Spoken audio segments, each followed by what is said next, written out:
สวัสดีทุกคนขอต้อนรับเข้าสู่ช่องวีพากินร้อยเที่ยวเด้อโอ้ยทางหาการเฮ็ดคลิปไปดนเนาะไม่ได้ค่อยมีเนี่ยสิมาว่าคือเก่าซึ่งค่อยก็บ่ค่อยมีเวลาลงคลิปช่องนั้นเลยเนาะส่วนใหญ่สิลงแต่ช่องเพลงเนาะส่วนใหญ่ก็สิลงแต่ช่องเพลงเพราะช่วงนี้ค่อยฝึกดีเจเด้เดี๋ยวค่อยใส่คลิปตัวอย่างขึ้นให้เบิ่งเนาะตอนท้ายเนาะค่อยบอกว่าอีกต่อแล้วเรื่องของเรื่องเนาะค่อยจะกลับไปสอนนั้นเยอะเนาะเพราะว่ามันบ่ได้เคลื่อนไหวหลายเดือนแล้วเนาะแต่ค่อยจะหาเวลาและโอกาสไปเฮ็ดเนาะโอเคไปติดตามอยู่กันติดตามไปเรื่อยๆเนาะไปติดตามใหม่กับขอบใจหลายๆเนาะให้ที่เข้ามาติดตามใหม่ๆนะให้ซ่องตัวนั้นเนาะซ่องวีพากินร้อยเที่ยวที่เคยเห็นอยู่เคยกับจะกลับไปเห็นอยู่ด้วยว่าหาเวลาซ่องวางก่อนแล้วก็สิกลับไปเห็นเต็มที่คลิปที่คอยสต็อกไว้อยู่ในเครื่องนี้มีหลายอยู่เนาะคลิปการท่องเที่ยวเลยค่ะคลิปที่คอยเห็นแต่ละมือเนี่ยนะเคยถ่ายไปหมดแล้วแต่ว่าไม่มีเวลาตัดเสียเนาะพอดีเลยมาเชียร์ฮอตปีใหม่แล้วเนาะใครกันจะมาขออวยพรให้ทุกคนเลยเนาะมาชอบปีใหม่เลยนะเดี๋ยวหาการเป็นคลิปมานี่เลยพอดีค่อยเชียร์เลยสิออกแบบนั้นไหมเนาะโดยเอิ้นว่าอินโทรเนาะอินโทรเปิดคลิปนะของช่องพากินร้อยเที่ยวของช่องวีพากินร้อยเที่ยวแหละเขาเชื่อมาเฮ็ดใหม่เนาะทุกคนเจอกับอลังการแล้วตอนขึ้นโอเคครับ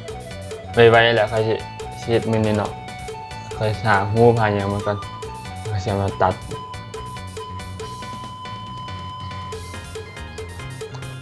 โอเคขอบใจหลายๆนะที่มาติดตามแล้วไม่ค่อยแบบว่าสั้นๆเนาะเรามาบอกข่าวว่าเป็นยังค่อยบนคลิปอยู่ช่องนั้นนะในช่องนี้ช่องพากินร้อยเที่ยวนี่เนาะก็ยันว่าค่อยมีเวลาตัดส่วนไหนค่อยเฮ็ด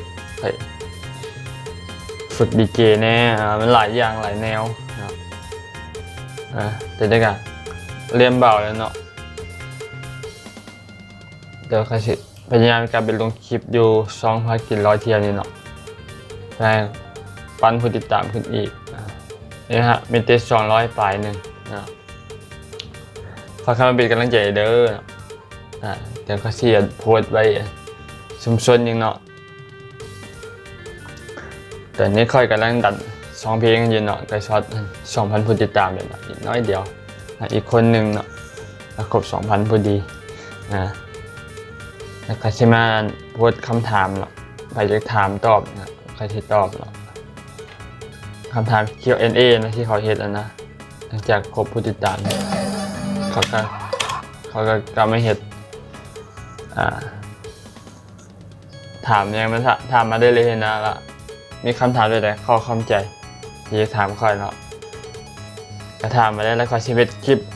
เนาะให้เป็นคลิป Q&A ที่ตอบอยู่2เพลงเนาะได้เขาเสียมาลงที่2นี่เลยเนาะแล้วก็แชร์แจกช่องพากินร้อยเที่ยวไปหาช่องเพลงเนาะ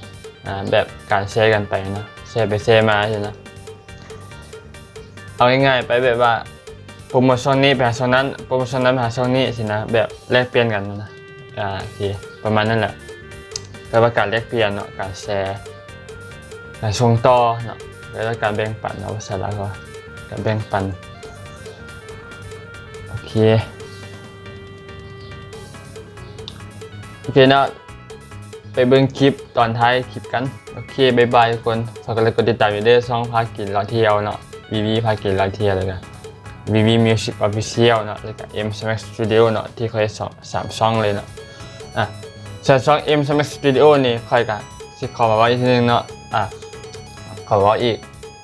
เพราะว่าค่อยกันลงเพลงดันไปเพลงนึงละ แต่ว่าปังอยู่ได้ละเนาะได้300 ใบวิวเนาะเพลงแดนที่เขาเฮ็ดเองเลยเนาะเขาไปปล่อยเพลงหนึงละนอนที่ซองนั้นเขาว่าสิเฮ็ดซองนั้นได้ซะเดี๋ยวเขาตัดสินใจกันว่าสิเฮ็ดแจกบีทบ่แจกบีทกัน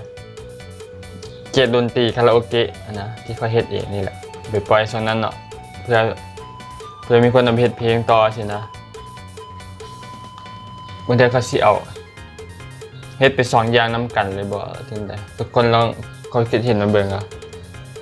เฮ็ดดีเจเป็นนำเอาคลิปดีเจลงนำในซองอัน M Smack นะก็สิดีอยู่ว่าทุกคนลองแบ่งปันมาเบิ่งเด้อว่าเป็นจังไดถ้าทุกคนว่าโอเคเฮ็ด2อย่างพร้อมกันทุกคนค่อยก็สิเฮ็ดเลยเนาะถ้าเฮ็ดแนวเดียวกันแนวเดียวไปเลยเนาะในซองนั้นก็มีแต่แจกบีทซื่อแจกดนตรีซื่อเนาะเฮ็ดดนตรีแจกซองที่3ซองเอสแม็กนะค่อยกลับไปเฮ็ดอยู่จะคุมมันซองนี้เนาะจะคุมมันพากินร้อยเที่ยวนี่ก่อนแต่นี่มันยังได้น้อยอยู่เนาะไอซิมเอ็มสแม็กกันโบยานแล้วมัน500 กว่าแล้วเนาะ2,000ละโอเคเนาะโอเคฝากเดี๋ยวใครสิแชร์รายละเอียดไว้อันที่ชุมชนโพสต์นะแบบโพสต์เลื่อนหาได้